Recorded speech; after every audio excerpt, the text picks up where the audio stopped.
Welcome to Spiritual Insurgency. I'm Jason Lupo, joined today with my co-host in studio, Aaron Lujan, What's happening, Jason? and also joining us as a guest today, Vanessa Johnson, attorney at law, joining us from somewhere. I don't Tampa, remember which state. Florida. Hey guys, nice to be back with you, and thanks for inviting me. Sorry, That's pretty quick to go to a commercial break. got a little distracted. That is the earliest commercial break I've ever experienced. We've never even had commercial breaks on the show before. You do now. We just got monetized, so that's why we have commercial breaks now. But today we're talking about something really important. Robert Morris and Gateway Church are now being accused of RICO charges. So I thought we would start by just passing this off to Vanessa. Vanessa, can you fill us in on what RICO charges are? Okay, so RICO charges, that law came into existence, I think, in the 70s. It was created because of Mafia and, to thwart the organized crime and the corruption and things like that. But since then, it's been codified. There's a criminal statute, and it's also used civilly. So in the context of a civil action like we're dealing with here with Gateway, we'll get into it in a minute, but just to give you an overview, the plaintiffs are asserting that Gateway and others, such as the other two defendants, Robert Morris and another individual, that they engaged in this type of criminal activity, and in doing so, what it allows the plaintiffs to get if they succeed is triple damages and their attorney's fees paid. So with a RICO charge, what they're asserting is that it's a pattern of racketeering activity, and they're saying that it was done through mail or wire. So things like, it can be emails, it can be text messages, it can be anything that's, on the phone, or even, just through the mail, the regular mail, which people don't usually use anymore. It could be email, obviously. And so there's two different things that they're alleging. So they're saying that, and we can get into this, and you can let me know if you want to cut me off and if I've gone too far in that regard. And Sure. But there's two assertions, essentially. The first is that this group of plaintiffs, which are the congregants, some of them, it's a class action. So there's a couple of named plaintiffs, but there's a whole group of people that have been harmed. Okay, so they've asserted the class action, and they're saying that ties that were induced, they were asked to give money for certain things, missions, other things, that those ties, 15% of what they gathered, was supposed to go to these certain, missions, and it didn't happen. So that's one aspect of the assertion of the accusation. The other one is that from the pulpit, Robert Morris said that, hey, if you're not satisfied, you can just ask for your ties back. And it's my understanding that he said that more than one time. So when people took him up on it, they refused. So first off, what this class of plaintiffs did first, they wanted to see the financials. They wanted to see, is the money that you've been asking us all these years and saying that 15% per year is going to these certain missionaries, is that in fact happening? They refused to disclose it. And then secondly, when they asked for those ties back, they refused to give it to them. So they engaged in conversations with the church to try to get these things remedied before taking action, but it didn't happen. So that's why they filed the lawsuit. Right. So my understanding is that this meets the definition of fraud under the RICO law because it's looking like they engaged in what RICO law would require a pattern of racketeering activity. And that is indicative of the continual ask for tithing, but then it met the requirements of it needing to cross state lines because they were asking this on the website. They were asking this through mail for presumably people that were out of state. And then it was also, I think what also made this more potentially fraudulent is that they made the promise of the money back guarantee and then actually refused to do Right. good on that. Am I understanding this correctly? Very, very well said. because that is an important point, why it gets to the federal jurisdiction and why they can use the RICO Act. Because the church is in Texas, but their congregation is not just in Texas. Just like you said, they have the reach everywhere. It could be other places in this country. It could be other parts of the world. But yes, they have a very, very broad reach because they have the ability to reach so many people through, the way that they set up their media, through their church. And that's why they've used this statute. Initially, though, and I'm not sure if you know this, when they first filed their lawsuit back in October of 2024, it did not include RICO. There were 2 counts, Right. and it was the misrepresentation and fraud and the breach of contract. Those were the 2 counts. But then this year, so exactly a year later, they filed an amended complaint, and that's when they added 2 more counts, one of which is the RICO. That's actually the 4th count. And the 3rd count is just a specific count against Robert Morris and Steve Doolin. And it's fraud, intentional and negligent misrepresentation in regard to them. Those weren't Now, there in the now, first one. yeah, no, that's important to note because it almost seems like it escalated. Would that be a fair way of characterizing it? That's like they didn't get what they wanted, so then they kind of threw an extra grenade, so to speak, into the war.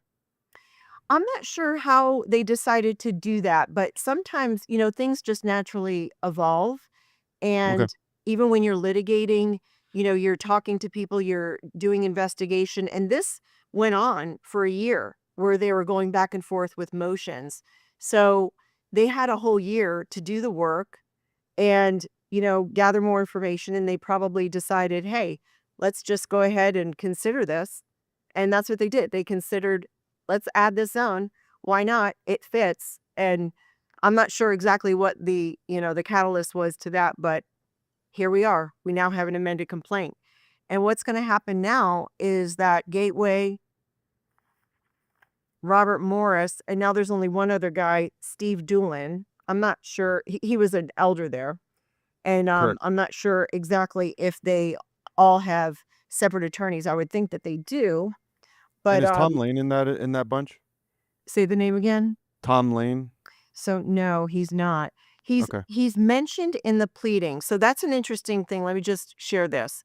When you have RICO, you can allege that people participated in furtherance of whatever it is, the fraudulent activity, the engagement, and they might not be named as defendants. And that's what's happening here. There's only 3 defendants that are listed now. It initially started with 5. Initially, it was Gateway, Robert Morris, Tom Lane, Kevin Grove, and Steve Doolin. Well, now Tom Lane and Kevin Grove are out. They got dismissed. Okay. So they have What is 3 the remaining. what's the difference between just an ordinary mail fraud allegation and allegation of RICO? Well, here you have to have at least 2 going on in a year with RICO in a 10-year period. So you could just have a single action of mail fraud, and that wouldn't rise to the level of RICO.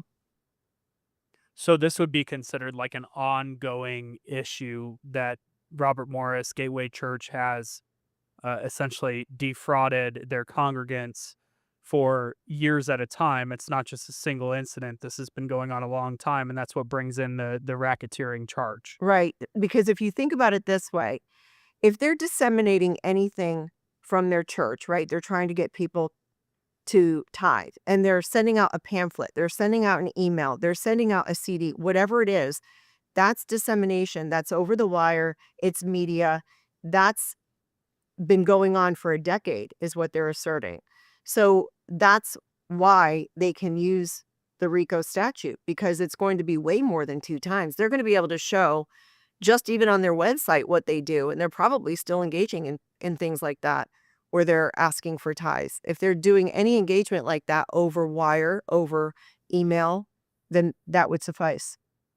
I have a question, Vanessa. I want to back up just a little bit because 3 weeks ago, Robert Morris pleaded guilty to sexual abuse charges Praise God. I want to take a moment. Thank you, Lord, for bringing justice to Cindy Clemenshire and her family. It was such a beautiful thing to see. So my question is, as I was looking at this RICO charge case, I couldn't see the connection between the two. Can you speak to any connection at all to these two cases? Because it just seems like the timing was very interesting. 3 weeks ago, Robert Morris pleads guilty. Now we have these RICO charges. Yeah, and I don't really know what to make of it. I just know that they are definitely, on the forefront. Gateway is on the forefront, and it has been since Cindy Clemenshire came out, right? So she came out in June of 2024, and then he stepped down. And then after that, just a couple months later, October of 2024, that's when this class action was filed. That happened first. Right. That's the first thing. And then, remember in March, that's when he was criminally charged in March. And then I believe it was after that, I'd have to look, but do you know about Cindy Clemenshire and her father also? They have another lawsuit. It's in state court. It's in Texas. And they No. are suing Gateway and multiple people as well as Robert Morris for defamation. Because I believe there was some, For I re- don't know if the re- legal term, but there was some slander or something of that nature against the father, almost implicating him in public that he was somehow responsible.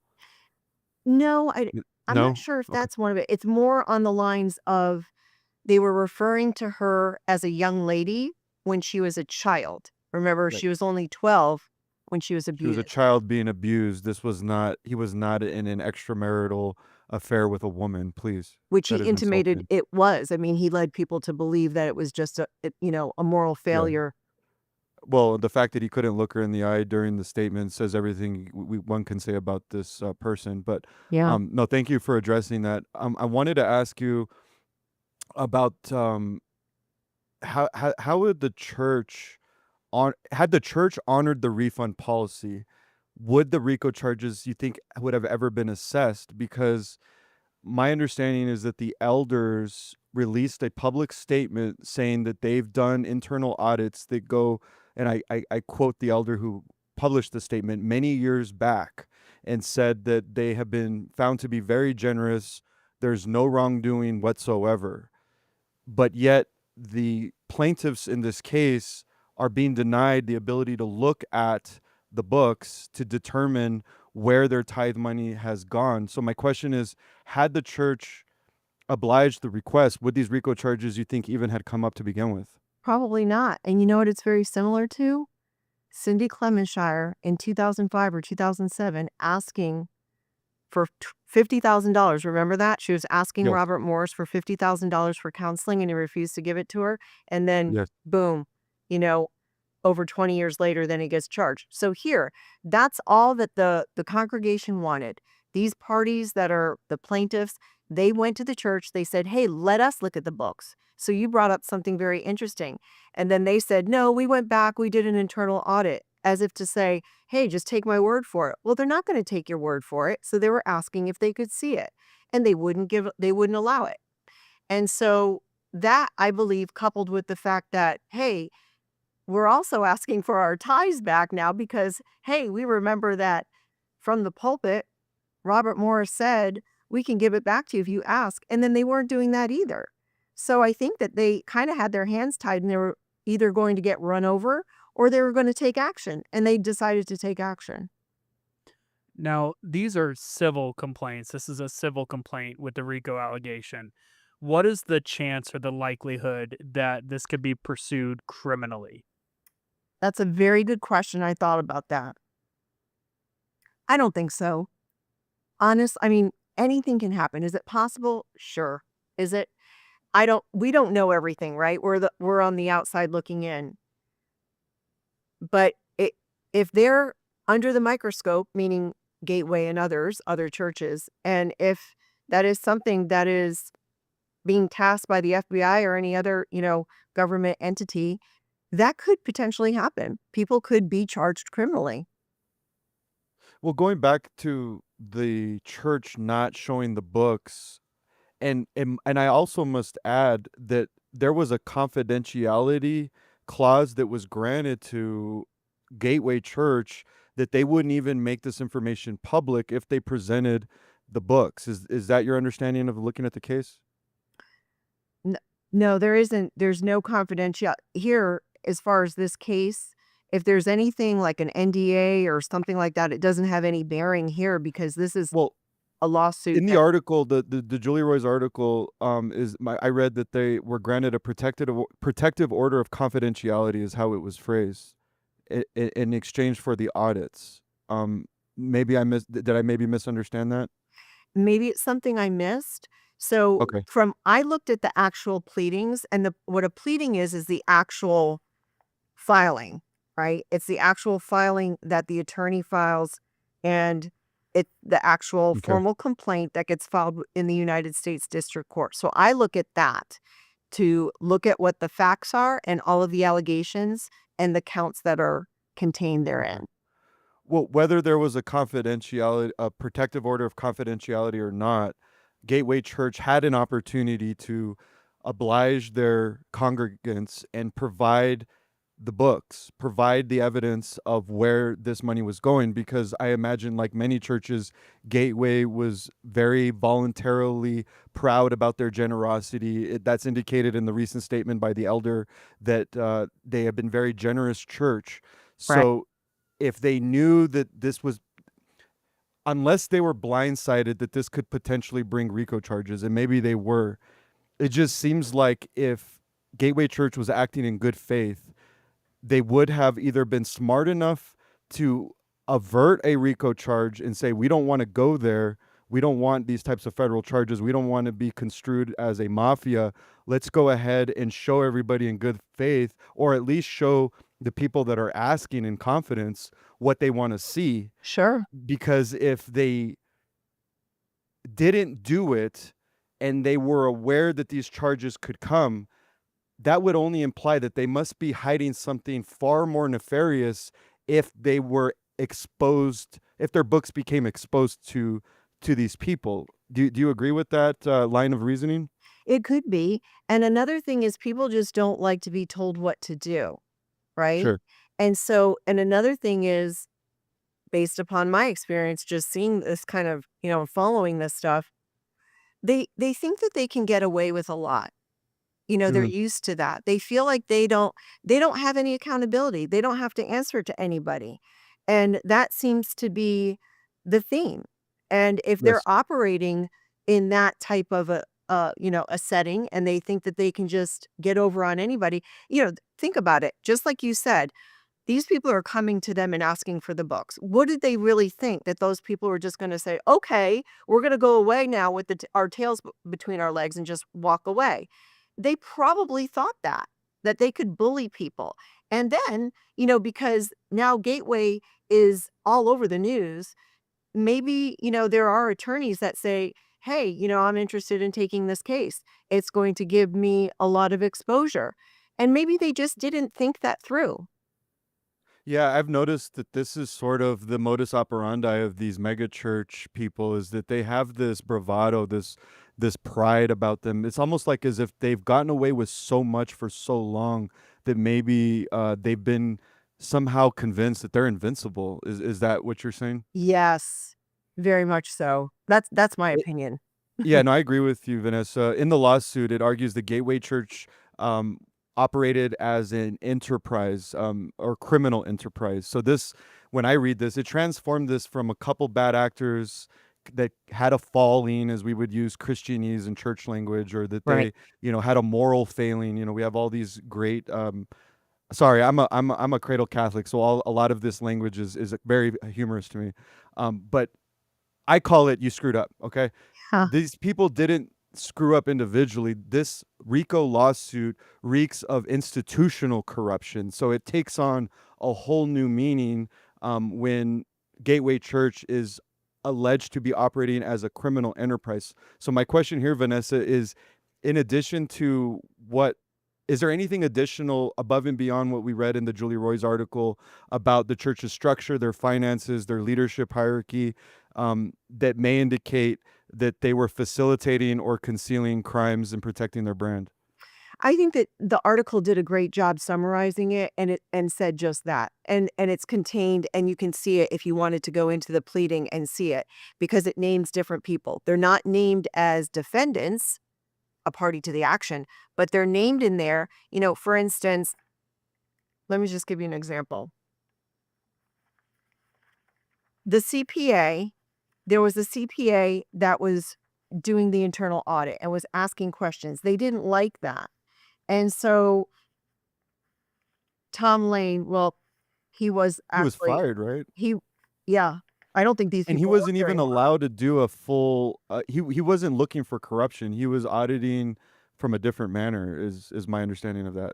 Well, they didn't like the questions. So here's another example of that. So the CPA that was hired in 2011, he only lasted until 2014. He was noticing discrepancies.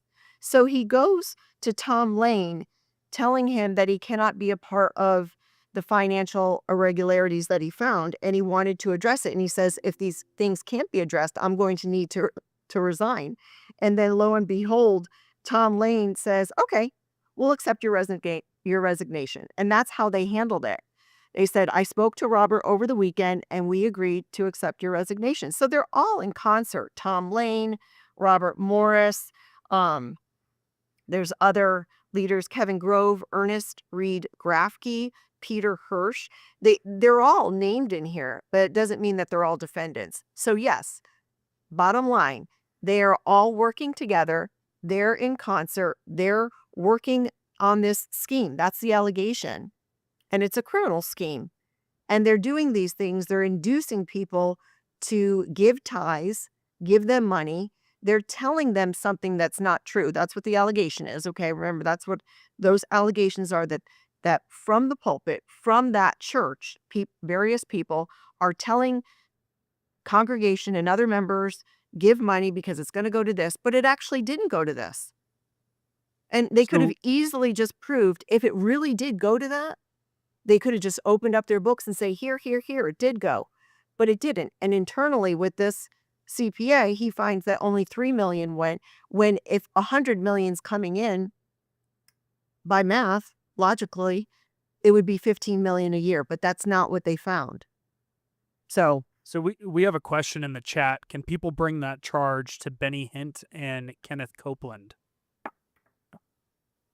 yes, I love the fact that that's the first question, because Aaron, remember, I don't know if you recall, but after you asked me to be on the show and I started looking at it, I'm like, oh my gosh, this lawsuit is going to open up the floodgates for any church anywhere in the United States where this can be established. So for instance, if you go to a church and they're telling you, and I have plenty of examples of this just based upon my own channel that I deal with, any church, and they're saying, hey, today we're taking up a fund. It's a building fund. We're building the new children's ministry, right?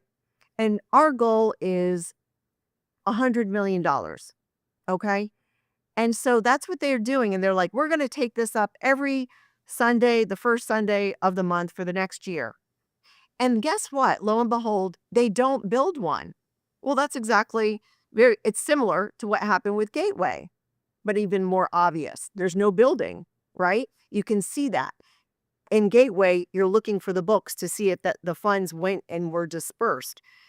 But that's what this opens itself up to. So, yes. yeah, along those lines, I don't think.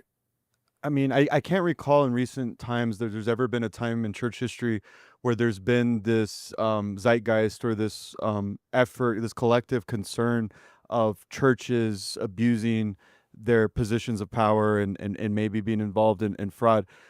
Now that it feels like we've entered this new season, could this be a landmark case, and could this be like in the books as legal precedent? So I Yeah. guess just trying to solidify that last question, is this in legal terms, could this be like a legal precedent that future cases could look to and say, this is a landmark case, this is how we're going to proceed moving forward? 100%. Okay. Yes. Now, historically or currently, do churches, especially in the evangelical world, have any legal obligation to share their books with with their congregants or with government or with media or with anyone for that matter.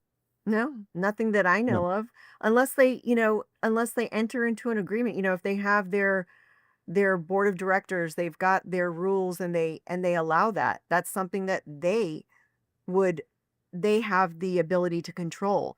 But as far as this one's a little bit different from that, because remember, it's that asking for the money for a certain purpose, right? And if Right. they didn't do that, if it was just tithes, just generally, hey, just give us, just if you want to tithe, and there wasn't any promise made with what those monies that they were collecting was going to go to, we wouldn't be here right now. That's why I gave you the Right. example of the building. Yeah, I mean, I think the elephant in the room when along with the regards to this question is that the RICO charges are sniffing around the fact that people suspect that leadership has been enriching themselves while knowingly misleading their congregation. So if that's actually what's happening, could this RICO charge allow the courts to open up the books and expose maybe housing allowances, maybe unreasonable salaries in contrast to the biblical mandates? Maybe we're going to find discretionary forms without labels or called benevolence or ministry related budgets. So my question is, will the courts and law enforcement have that authority, and could this potentially open up to the public? Okay. So that's a loaded question. Let me try to break it down I here. asked loaded questions. Sorry, It, Vanessa. that's okay. I'm For from the in the West. We stay loaded. Sorry. Go ahead. in the context of this particular lawsuit, there's this thing called discovery. Well, all lawsuits have them, but you're aware of that, right? Yes. Discovery is when you start taking depositions, you start asking, you submit interrogatories, meaning they're questions to the other side that they have to answer, accept, deny or agree or hand over some documents. I deal with it all day long in my practice. You go before the judge because one side doesn't want to give over something, but that's what that whole discovery process, you're given that opportunity to get the information that you need, and you have to take the deposition of somebody or you have to subpoena something. So inadvertently, just to try to hit your question in regard to the other things like, allowances and things like that, those things could get uncovered, right? They could. However, the other side could try to block it with a motion in limine, just to be specific. They could say, you're not allowed to go into this area because it's not relevant. It's not material to the issues at hand. But, discovery typically is pretty broad. And so it'll be up to that federal judge in regard to what areas they're going to allow in. But obviously, the plaintiffs are asserting fraud, misrepresentation, breach of contract. So if any of those things where they're delving into the discovery and then, they find something else, well, then they could come back and actually do a superseding or not, no, sorry, that would be in criminal. They could do an amended complaint. And then just like they did here, right? Because it first started out in October of 2024 with just 2 counts: the misrepresentation, the breach of contract. Then a year later, perhaps they found more information, and then they come up with the RICO and then the other specific count against Robert Morris. Well, they can continue on in discovery and file a third amended complaint and add other counts in there as well. Remember, this is civil, so you use the word counts, and then in criminal, it's charges. And then, hey, if something gets uncovered and then somebody notifies the FBI and says, hey, this could be criminal, well, then it's up to the FBI to investigate, and that goes into a different area of investigation and would be criminal. So I think we covered this a little bit, but just for clarification's sake, this is a question in the chat. What compensation are the plaintiffs seeking? Can they be awarded punitive damages in addition to the amount of money they tied over the years? So they're seeking $100 million for the class because this is a class action.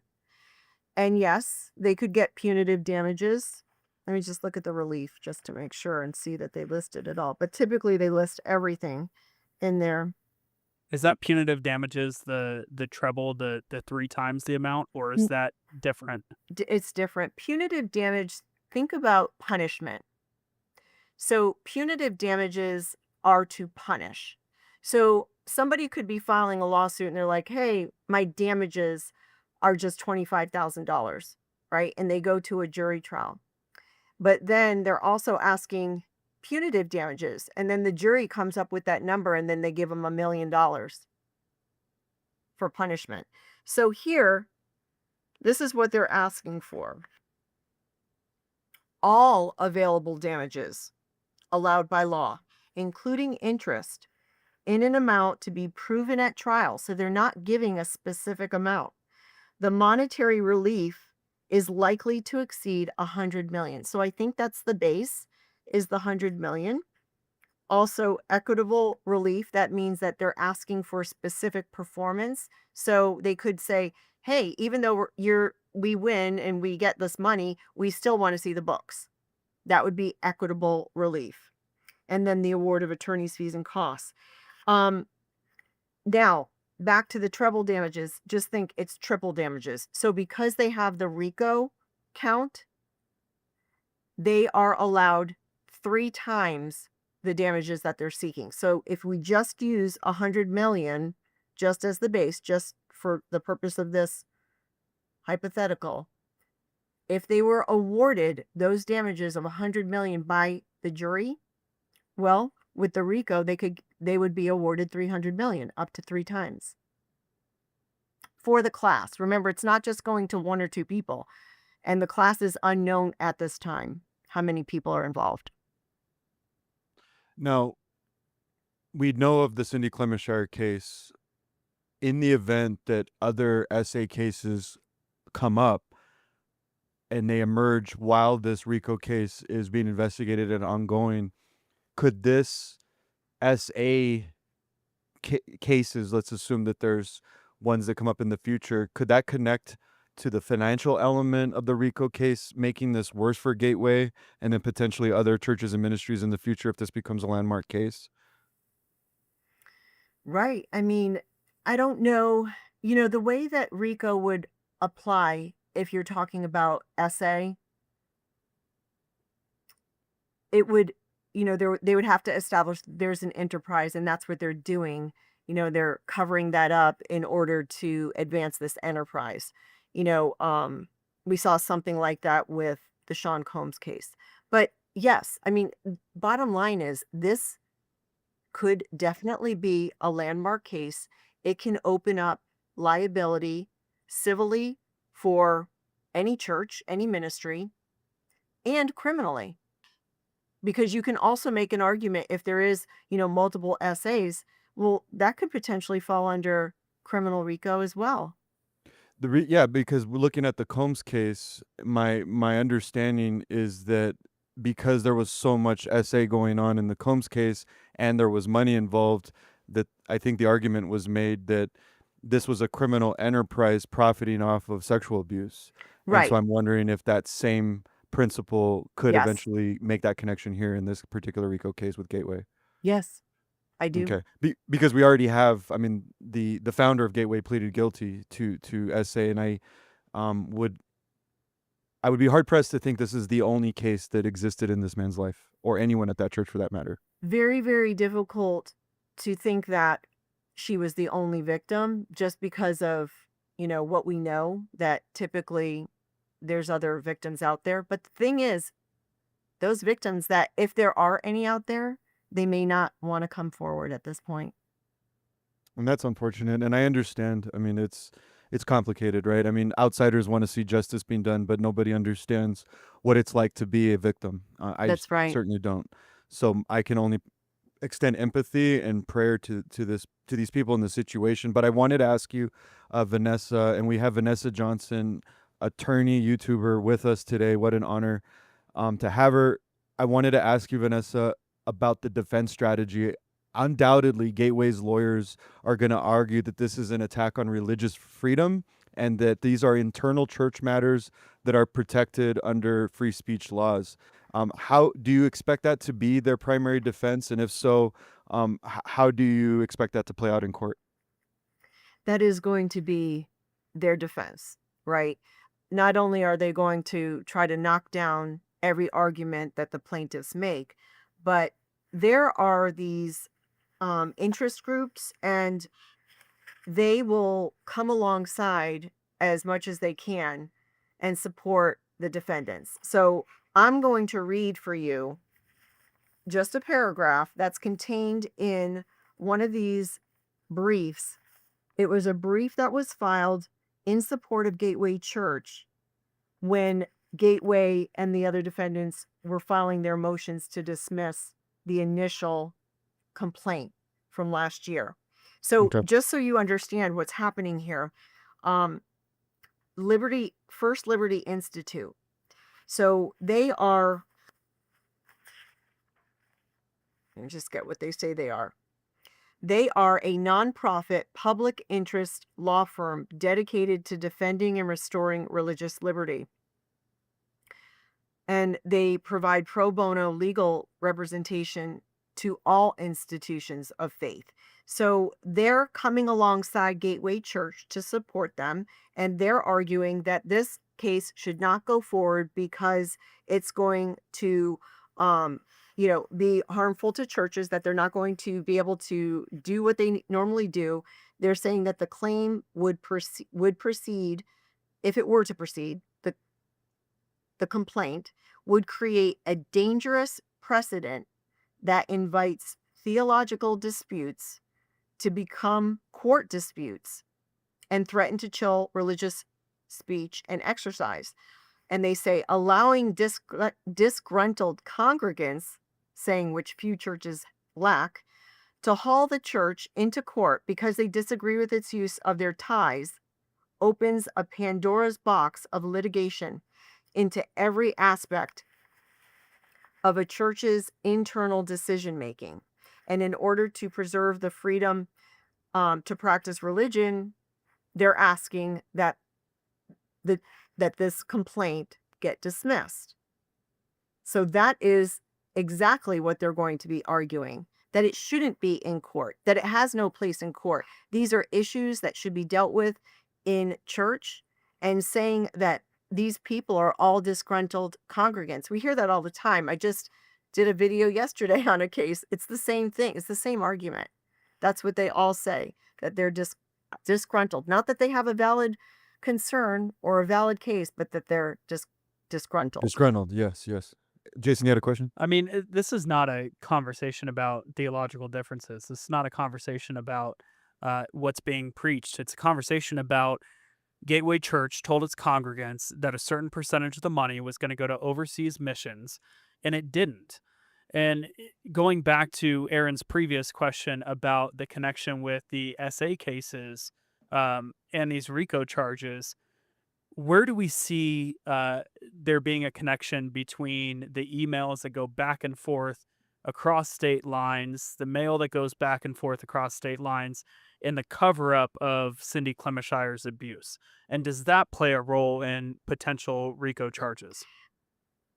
Jason, I am so glad you brought that up. I recall being on Everett's show, Ohio for Freedom, when Cindy and her father first filed the defamation suit against Robert Morris. And that was my first impression. I said, where's the RICO charge? I think because they were covering it up to advance their brand to sell books, to sell, whatever it is, their CDs, whatever programs, disseminate product. It's all to sell.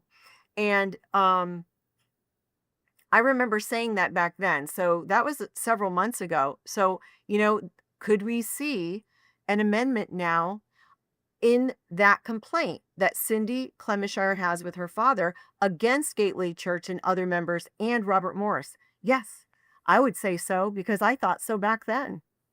So if the defense team decides to pursue this defense, which you expect them to, it seems to me that they're going to try to take this to playing the semantics game with the definition of missions. Is that where you kind of see this going if they get their way? Well, I missions means one thing, but they meant another kind of thing. certainly they could argue that, but I also think that they're trying to get around the breach of contract, just like you said, and Jason said, hey, we're here because you said this is what we're going to use the money for. And they're going to dance around that and say, well, you can't take, I'm just saying, for instance, you can't take what we say seriously. We're just trying to get ties. And we never said that it was going to be this, this, and that. But that's the whole dispute, right? Yeah. That's the crux of the matter. Yeah, they're going to come in and say, well, you didn't, it wasn't reasonable for you to think that we were going to use all the money for this or that. They're going to say it wasn't reasonable. There's usually that term in law, the reasonable person standard. It wasn't reasonable. We didn't induce anybody. We didn't make a specific claim or agreement. We didn't enter into a contract. Those are the things that they're going to argue. How far can this go once this RICO case is open? Because I read in the Julia Roy's article that there's broad discovery tools that could be made available by the Department of Justice. Can you speak to that? What are they referring to when they say that these broad discovery tools could be available, and how far can this go? How deep can they dig? So I saw that mentioned in the article and I flagged it because let me just address that. So there's broad discovery in every case. So it doesn't have anything to do necessarily with RICO. Any lawsuit, you're going to have the ability to do discovery. Is it necessarily broader? It could be because there are things that they have to, it is, it can be argued that yes, it could be a bit broader when you have a RICO because they have to prove certain things. And there's a lot of components to that, right? But as it relates to the prosecutor, I think you said the Department of Justice, they have no bearing on this civil case. So when you start talking about FBI, Department of Justice, prosecutor, charges, that's criminal. And there was a portion in that article that was a bit confusing because it said that RICO allows prosecutors in this case to take action against the entire church and charge multiple people in the same case. Well, there isn't any evidence that this is being pursued or investigated criminally. So I'm not sure what they were actually saying in that. This is a civil case. So they refer to the prosecutor. There is no prosecutor in this civil case. Is that what you were referring to? That Yeah, statement? I was referring to that statement because it just piqued my interest when they said that there could be like these further tools available by the Department of Justice, and it kind of had the feeling of it being a criminal case. So I got a little confused there. Unless there's something we don't know, and that was why it was added in there, but I am not aware of any federal criminal investigation. But the article does say it allows prosecutors in this case, but in this case is the civil case, so I'm not sure if they just conflated it. Right. What do you expect the fallout to be? So let's say we, 6 months later, I don't know how long these cases take. What do you expect the fallout to look like? Oh, ultimately, you mean after, the discovery and After the discovery, after the RICO charges go through its full course, and the actions take its course, the legal process comes to a completion. Where do okay, you expect this to what do you expect this to look like for those named plaintiffs? I'm sorry, defendants, and the class. church as a whole? Yeah. Okay. Well, I would think that they should settle. So that should be their ultimate goal right now is to try to settle and not go through discovery. They have a window of time to do that. Do you think their books will get exposed to the public? Not necessarily. I don't think it'll be to the public.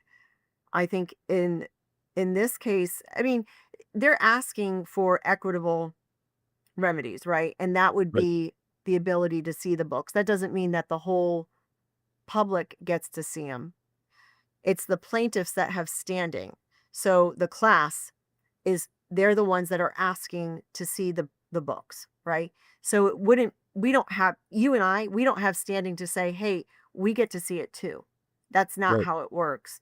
So, I mean, the best that they can do, okay, just with the four corners of this, right? The best that can happen right now is for the parties to enter into negotiations to settle it, because then that puts an end to any further not knowing what's going to happen, any more work and time and effort on it, and just reaching a conclusion so everybody knows where they are and what's going to happen. As this goes on and progresses, we've already seen it. We saw it with Robert Morris. You didn't want to give Cindy Clementshire $50,000. Well, now you've got a lawsuit by her and her father against you in Texas in state court. Now you just pled guilty to criminal charges, which you didn't think was going to happen. And then now there's this, and that's not by Cindy Clementshire, but this, it's not going to end. And it's like, to me, it's like, when are you going to figure out that it's not going to end for you? Right? Yeah, this reminds me of when I got in trouble in high school and I would just make excuses and obfuscate and hide, and my mom would famously say, "You're just digging your own grave, brother. You're just Well, digging your own grave." I guess we can say that about them. They are digging their own grave. The best, in my opinion, this would just be my opinion, I would say, hey, let's cut our losses. Let's try to enter in negotiations and end this. You would think so, but sometimes pride comes before a fall, right? Yep. I've heard that. Yeah, I've heard that too. No, this is very interesting, and this is my selfish $1 million question, because Jason and I are sitting in Colorado Springs, and I'm sure you remember Robert Morris used to be the overseer of New Life Church, and Right. we've had quite the last couple of months here in Colorado Springs with New Life, and we now have Brady Boyd, who's was very well connected to Robert Morris, resigned from New Life Church as a senior pastor. What does this RICO case, if any, have any implication to New Life Church in Colorado Springs? I would need to refresh my recollection in regard to the allegations with New Life. Well, I essentially, remember, yeah. yeah. Well, sorry to interrupt you. Did you want me to let you No, finish go ahead there? and tell me, because I You, I w- I remember yeah, it was the cover up, and that they were claiming they didn't know about Robert Morris, and that Brady Boyd didn't allegedly know, but the allegation was he did know and they brought him on anyway.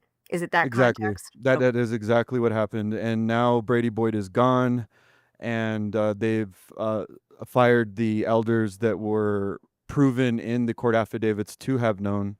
And so now we're in a situation where we have allegedly a board that doesn't know, which I don't buy, and a senior pastor that allegedly doesn't know or has never been asked to know.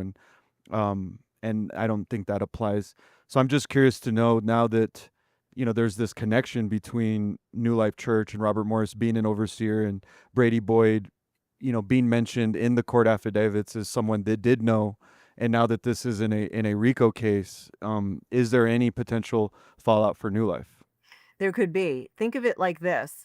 It's very similar to the allegations against Robert Morris, where, and all of his buddies at Gateway Church, that they were intentionally hiding the fact that he had SA'd a 12-year-old so that they could continue to run their church, make their money, sell their products, sell their books. So, similarly, in order to get Brady Boyd here, because we know that, this could be the argument. I'm just saying, this could Sure. be the premise.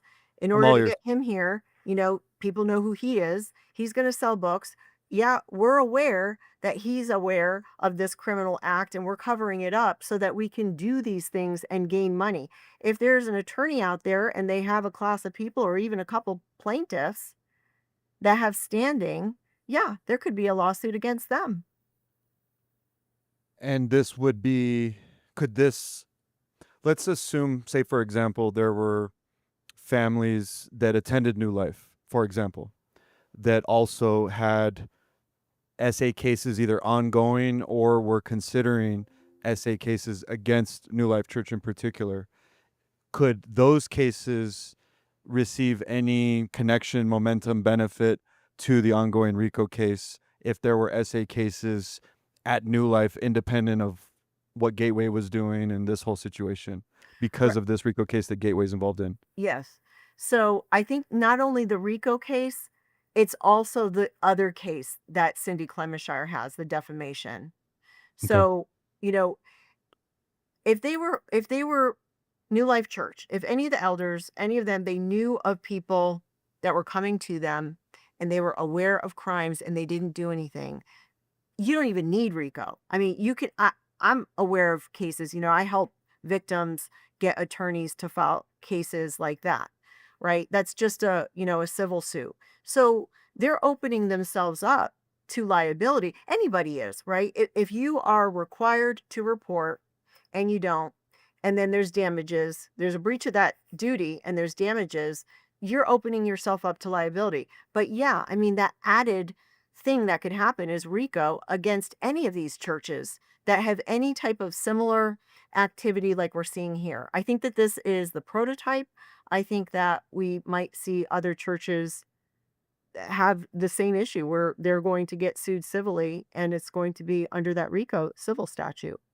So once this RICO civil statute sees the light of day, and it's established that there were criminal elements that Gateway Church used to run their operations, and I know it's kind of a repetition of the previous question, but I wanted to get a little bit more detail on this. Could this potentially end the shield or uncover the legal protections that these churches have enjoyed for so long once this particular case establishes that there were criminal elements used, that it became evident that these were not pastors acting in good faith, but that these were criminals using the protections of a religious institution to conduct their criminal enterprise? Like, in other words, could this require churches to be like, hey, because of this case, there's now a legal requirement to a certain degree to reveal your financial books and to like a public company does? Can you foresee something like that happening? It could be if the legislature makes some changes, but it wouldn't be from this church. It could have some persuasive effect, but it wouldn't be from that. But what we are going to see are churches that are going to have to stand up to attention and open their eyes and unplug their ears and see what's going on with this case and say, hey, should I change my behavior? You know, if they're Yeah. even thinking that, then maybe there's some issue there. But that's what the effect is, that these churches are going to have to think, oh my gosh, this is what's happening with Gateway. We might be doing something similar. We might be doing something not as bad, or we might be doing something worse. We could potentially be stuck with a lawsuit. Yeah. Yeah, I think it's a day of reckoning for the evangelical church in America, and especially this mega church universe where the mask, I think, is being pulled off, and Gateway is the first to expose themselves as a criminal organization hiding behind the guise of a religious institution Right. for the tax and legal protections. I don't think this surprises anyone that criminals are willing to go to any extent with evil intentions to be able to conduct their crimes. I know that's a hard pill to swallow. I know so many well-meaning believers sit in these churches and fall for all of it. But I think ultimately, we, the people, those of us who are sitting in these churches, don't need to wait for, and this is my editorialization of this. This isn't even a question. I'm just standing on my soapbox right now. I think that there's a day of reckoning that has come to the American church for us as the body of Christ to say, do we want to, continue to tithe in these churches, and do we want to continue to sit in these pews when these institutions are man-made structures where they have an incentive to grow as large as possible with no financial oversight? Maybe, just maybe, this is not the church that Jesus Christ intended. That's what I'm hoping for. The people will ultimately vote with their tithes and with their feet, and I'm hoping that this will create a trend that will be a reckoning for the structure of churches in this country. That's my hope. Would you Yeah. share in that I hope? like that, how you said that. And I 100% agree.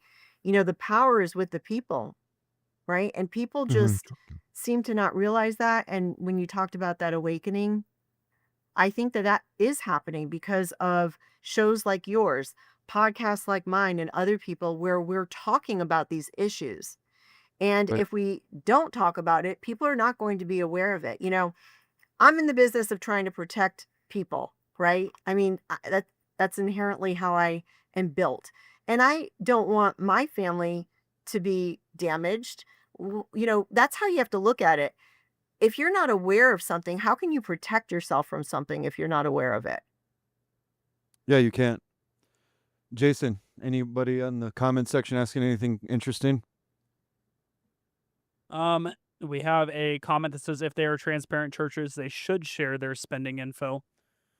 I would agree. I mean, I think that when you give your tithes and offerings and you give a portion of your money, there should be an expectation that you know where your money is going. I think that's an expectation that is very reasonable for the vast majority of the public. I think that when they give their dollars, they want to make sure that that money's going where it's supposed to. And we've seen for years nonprofits come under the limelight, under the microscope of, hey, why is 85% of your donations going to administrative costs? Same with school districts. And I think people are kind of fed up and they want to know that the money that they're being taxed for, the money that they're giving willfully, that money is actually going to where they say it's supposed to go.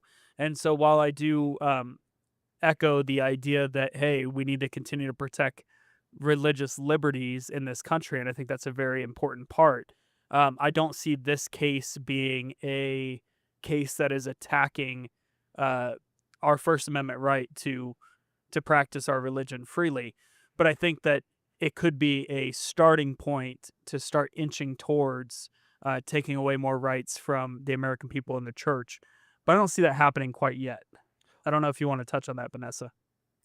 Yeah, I mean, that's a good point. I don't think I agree with you. I don't think that this is infringing on free speech at all. And I don't think that there's, you know, br- dragging in the church and the pastors into court to, a day of reckoning of what they say from the pulpit. But we have a situation, just like you said before, of where they made statements that people relied on, and they relied on it and did something. They gave money, right? And had they not said that, they might not have given money. That's why they're here. Yeah, there's a documentary that I want to point out to people. It's called The Religion Business. It's a 7-part docuseries directed by Emmy Award-winning Nathan Apfel. It basically goes right into this. He's exploring the issues of financial accountability and transparency within churches and ministries, and he's got some incredible content where he's out in the parking lot, I think, of Kenneth Copeland's church, and security's dragging him out like a criminal. Yep. And the guy is just asking, hey, where is the The tithe tie's money going. going? I just How tied. much? How Yeah. much does the pastor make? I don't think that that's an inappropriate question Right. for a church congregant. I don't understand. It's incredibly what the Gen Z would call sus, that these guys would just deflect this question. I mean, especially when their modus operandi is constantly going up on stage and saying, look at all these amazing things we're doing. Look at who we just gave all this money to. Look at all this amazing things we're doing.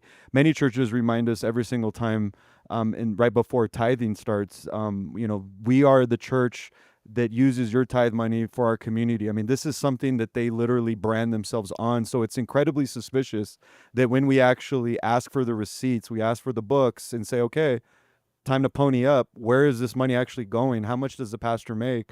Does he have a housing allowance? Are there benevolent funds? Are there, slush funds? What does the budget look like?